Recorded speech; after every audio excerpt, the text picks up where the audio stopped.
फसवलं तुम्हाला. दुर्गाजी म्हणाल्या, पण अनु अगं हॉस्पिटलचे पैसे कोणी दिले? श्रीकांतने बिल भरले. त्याने हात जोडले, म्हणाले तुझे उपकार झाले रे. श्रीकांत म्हणाला, हो आई असं उपकाराची भाषा काय करताय? आणि अविनाशसाठी मी एवढं करूच शकतो ना. माझ्यासाठी तो काहीही करू शकतो.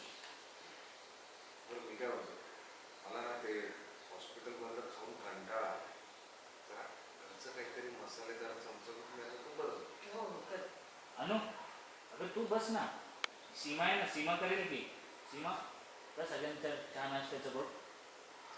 गेली ती. ती खरंच गेली.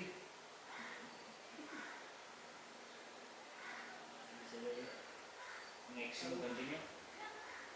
त्याचा चहा पिऊन झाला तो उभा राहिला. तो म्हणाला बरं मी निघतो. अनुप्रिया म्हणाली की अहो भाऊजी जेवून जा ना. हो जेवणच जा. तुला तर माहितीच आहे अनुप्रिया उत्कृष्ट स्वयंपाक करते. तिच्या हातचं मटण म्हणजे हसला तिथे आणि तुला मटण खायचं. तू आधी लवकर बरा हो, मग मी येईनच ना आणि अश्विनीला घेऊन ये. पण आता मला निघू दे, एक महत्वाची मीटिंग आहे.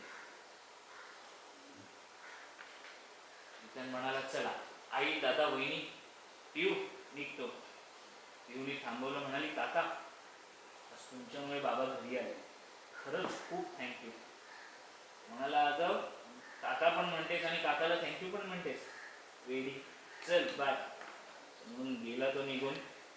दुर्गा आजी म्हणाली खरंच तुझा मित्र खूप चांगला आहे रे, नाहीतरी हल्ली कोण करतंय कोणासाठी एवढं.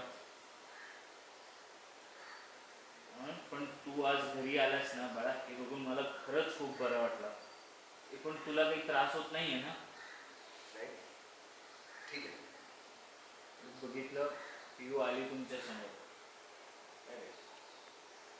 अमृता